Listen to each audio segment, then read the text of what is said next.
আমি উপস্থিত হৈছোঁ নলবাৰী জিলাৰ হাঁহপুৰস্থিত ৰাজঘাট দুৰ্গা পূজা স্থলীত আৰু প্ৰতিবাৰৰ দৰে এইবাৰো জাকজমকতাৰে পূজা আৰম্ভ হৈছে।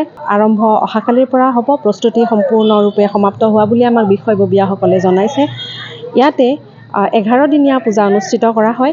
দেৱীক 9টা ৰূপত সজাই পৰাই তুলি ইয়াতে পূজা অৰ্চনা কৰা হ'ব। বিভিন্ন ঠাইৰ পৰা বিভিন্ন ভক্তৰ সমাগম হ'ব।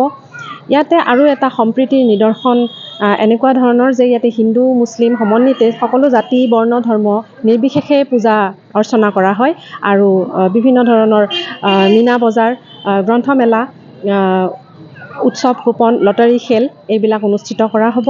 প্ৰতিদিনে সাংস্কৃতিক অনুষ্ঠানৰ আয়োজন কৰা হৈছে। হাঁহপুৰ ৰাজঘাট পূজাস্থলীৰ মুখ্য সম্পাদকৰ ওচৰলৈ আমি আহিছোঁ। আমি জানিব বিচাৰিম কেনেকুৱা ধৰণৰ পূজাৰ প্ৰস্তুতি আৰম্ভ কৰিছে, সবিশেষ আমাক জনাওক। প্ৰথমতে আপোনালোকক আমি শাৰদীয় শুভেচ্ছা জনাইছোঁ আৰু লগতে অসমবাসী ৰাইজকো শাৰদীয় অভিনন্দন জনালোঁ। আশা কৰোঁ সকলোৱে পূজালৈ আহিব। যিহেতু সকলোকে নিমন্ত্ৰণ দিব পৰা নাই, পূজাস্থলীলৈ অহাৰ কাৰণে বিনম্ৰতাৰে অনুৰোধ জনাইছোঁ। যিহেতু লক্ষ লক্ষ ভক্তৰ সমাগম ঘটিব। আমাৰ এই পূজাৰ বিশেষত্ব আছে 1986 চনৰ পৰা। 86 চনত মুছলমান পৰিয়ালে অকাল দুৰ্গা পূজা কৰিছিল নৱেম্বৰ মাহত, 24 নৱেম্বৰত কৃষ্ণা অষ্টমী তিথিত। তেতিয়াৰ পৰাই নিৰবিচ্ছিন্নভাৱে ইছলাম ধৰ্মাৱলম্বী লোকসকলে ইয়াত পূজাত অংশগ্ৰহণ কৰে। এইবুলিও কৰিছে। আমাৰ সমিতিত বিষয়ববীয়া আছে, তেওঁলোক আমাৰ লগত ওতঃপ্ৰোতভাৱে জড়িত হৈ থাকে। আৰু এই হিচাপতে ক'ব লাগিব যে আমাৰ এই পূজাক কেন্দ্ৰ কৰি আমাৰ অসমৰ আগশাৰীৰ ভ্ৰাম্যমাণ নাট্য দলসমূহ ইয়ালৈ আহে। অঘোষিত প্ৰতিযোগিতা হয়, এইটো সকলোৱে জানে, লোকে লোকাৰণ্য হয়।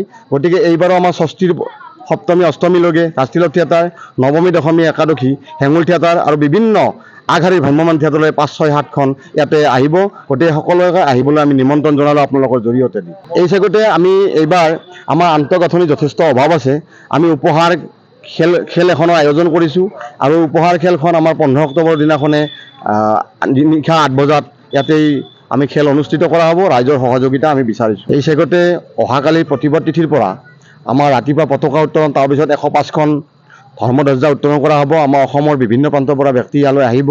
ইয়াৰ পৰা আৰম্ভণি হ'ব। সন্ধিয়া আমাৰ সভা মুকলি কৰা হ'ব আৰু আমাৰ সাংস্কৃতিক সন্ধিয়াও আছে অহাকালি। তাৰপিছত নাট্যাভিনয়, যাত্ৰাভিনয়, ওজাপালি, নাগাৰা নাম, বিয়ানাম প্ৰতিযোগিতা, দিহানাম প্ৰতিযোগিতা, শিশুগীত প্ৰতিযোগিতা, বিভিন্ন প্ৰতিযোগিতা ইয়াত হ'ব। কণ কণ ল'ৰা ছোৱালী খেল ধেমালি প্ৰতিযোগিতা আৰু সাংস্কৃতিক সন্ধিয়াও আছে আমাৰ 13 অক্টোবৰৰ দিনা নিশা 11 বজাত। আমাৰ বন্দিতা প্ৰাপ্তি ইয়াত গীত পৰিৱেশন কৰিব। গতিকে ৰাইজৰ সহযোগিতা আমি বিচাৰিছোঁ আৰু সকলোকে সহযোগিতা কৰাৰ কাৰণে আমি আহ্বান জনাইছোঁ। ঘৰত আনন্দ আৰু সম্পৰ্কৰ চমক বজাই ৰাখিবলৈ জৰুৰী হৈছে সকলো আনন্দময় মুহূৰ্তত মৰমৰ উপহাৰ দিয়াটো। সেইবাবে মধুশ্ৰী জুৱেলাৰ্ছে আনিছে সকলো ৰঙীন ক্ষণৰ বাবে বিশেষ গহনা। হীৰাৰে হওক, সোণৰে হওক বা ৰূপৰে হওক, শ্ৰেষ্ঠ ডিজাইনছ আৰু হলমাৰ্কযুক্ত গহনাই ৰাখে সম্পৰ্কক নিখুঁত। তেনেহ'লে আজিয়ে আনক আনন্দ মধুশ্ৰী জুৱেলাৰ্ছৰ সৈতে। যোগাযোগ কৰক 7028000341 নাইবা ভিজিট কৰক LNB ৰোড, নলবাৰী, অসম।